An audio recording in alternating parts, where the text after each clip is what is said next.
Hello বন্ধুরা, শুভ সকাল। সবাই কেমন আছো? আশা করছি তোমরা খুব ভালো আছো, সুস্থ আছো, আর আমরাও মোটামুটি ভালোই আছি। তো বন্ধুরা, আবারও একটি নতুন ব্লগে তোমাদের সকলকে স্বাগত জানিয়ে তোমাদের সঙ্গে নিয়েই আজকের ব্লগটি শুরু করছি। আশা রাখছি আজকের ব্লগটিও তোমাদের খুবই ভালো লাগবে, তাই তোমরা স্কিপ না করে কন্টিনিউ দেখতে থাকো। সকালবেলা উঠেই দেখি বৃষ্টি শুরু, তাই প্রথমে ঘরটাকে ভালোভাবে গুছিয়ে চলে আসলাম রান্নাঘরে এসেই বাসি বাসনগুলো এক জায়গায় জড়ো করে রেখে দিলাম। তারপর গ্যাস ওভেনটা ভালোভাবে মুছে নিয়ে তারপর না হয় রান্না চাপাবো। আর আজকে কি রান্না করব তোমরা তো থাম্বনেল দেখে বুঝে গেছো। আসলে বাইরে তো বৃষ্টি হচ্ছে, আর বৃষ্টির দিনে কিন্তু খিচুড়ি খেতে বেশ ভালোই লাগে, তাও যদি হয় গোবিন্দভোগ চালের খিচুড়ি, তাহলে তো আর কোনো কথাই নেই। তার জন্য আমি এখানে নিয়ে নিয়েছি 500 গ্রাম গোবিন্দভোগ চাল। এবার আমি চালটাকে 10 থেকে 15 মিনিটের জন্য একটু ভিজিয়ে রাখবো। তো দেখো বন্ধুরা, চালটাকে ভিজিয়ে রেখেছি, আর এই যে চালটাকে এখন আমি একপাশে রেখেও দিলাম। এবার খিচুড়ি বানানোর জন্য যা যা সবজি লাগবে সেগুলো কেটে নেব।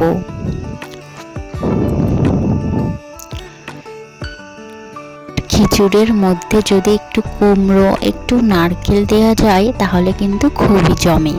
তো সেগুলো তো আমার হাতের কাছে নেই, তাই ভাবছি বাড়িতে যা যা সবজি আছে সেটা দিয়েই বানাই। তো এখানে আমি নিয়ে নিয়েছি দুটো কাঁচকলা কাটবো, তার জন্য একটু জলে হলুদ ফেলে দিলাম, তাহলে আবার কাঁচকলার কষে পুরো কাঁচকলাটাই কালো হয়ে যাবে।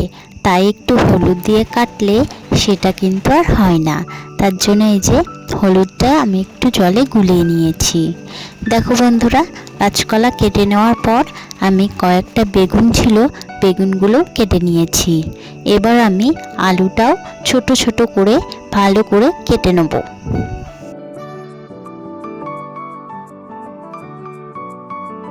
এই যে সব আলুগুলো আমার কাটা হয়ে গেছে, এবার আমি ভালোভাবে ধুয়ে প্লেটে তুলে নেব। তো বন্ধুরা, আমার কিন্তু সব সবজি কাটা কমপ্লিট। আসলে ঘরে যা যা ছিল তাই দিয়েই বানাচ্ছি। এদিকে আমি কয়েকটা কাঁচা লঙ্কা চিড়ে নিয়েছি, একটা টমেটো কেটে নিয়েছি, আর একটু আদাও কেটে নিয়েছি। এবার আমি চালটাকে ভালোভাবে পরিষ্কার করে ধুয়ে নেব।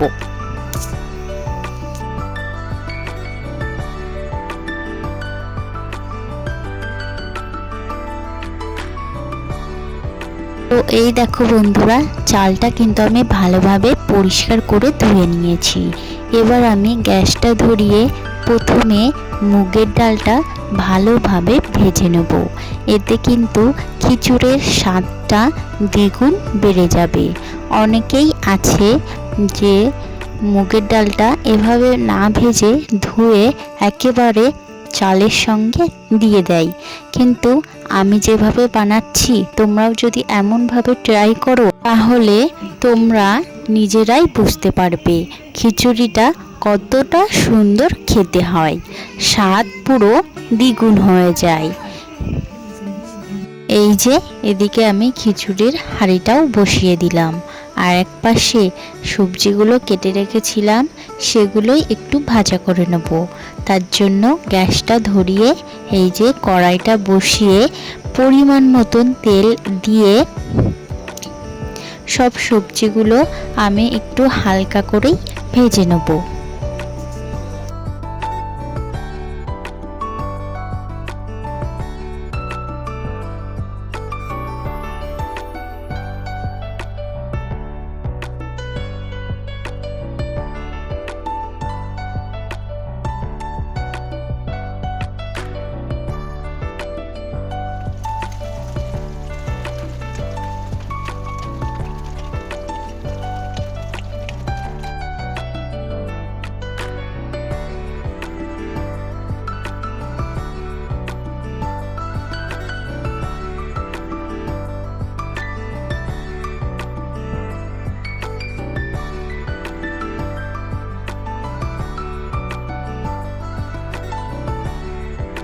এবার চলো ভাতের ঢাকনাটা একটু খুলে দেখা যাক। তো এই দেখো বন্ধুরা, ভাতের জল কিন্তু অলরেডি গরম হয়ে গেছে, তাই একটু নেড়েও দিলাম। কিছুক্ষণ বাদে ভাতটা ফুটতে শুরু করেছিল, তার জন্য সবজিগুলো একে একে দিয়ে দিলাম। আর এখন আমি দিয়ে দেবো স্বাদ মতো লবণ, পরিমাণ মতন হলুদ। যেহেতু গোবিন্দভোগ চালের খিচুড়ি বানাচ্ছি, তার জন্য সব কিছু সবজিগুলো একটু আগে থেকেই অ্যাড করে দিলাম, না হলে ভাতটা তাড়াতাড়ি হয়ে যাবে, সবজিগুলো কাঁচা থাকবে। তো আরেকটু ঢাকা দিয়ে এদিকে আবার বেগুন ভাজিগুলোও হয়ে গেছে, সেগুলো নামিয়ে নিচ্ছি। তো চলো বন্ধুরা, সব ভাজাভুজি তো কমপ্লিট, মশলাও তো করতে হবে নাকি। এবার আমি শিলপাটায় আদা জিরেটা ভালোভাবে মিহি করে বেটে নেব।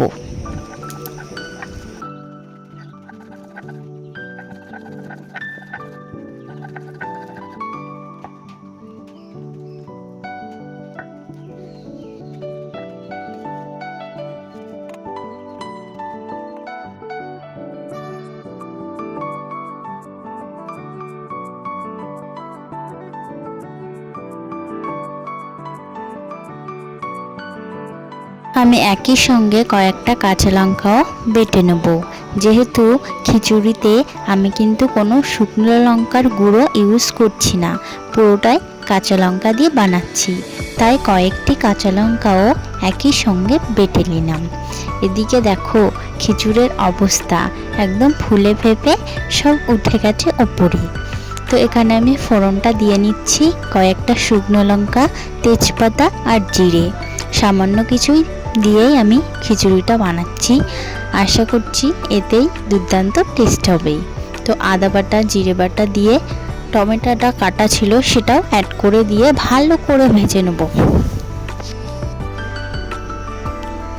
তো এই দেখো বন্ধুরা, ভালোভাবে মশলাটা কষিয়ে নিয়েছি। এখন আমি খিচুড়ির মধ্যে মশলাটা অ্যাডও করে দিচ্ছি।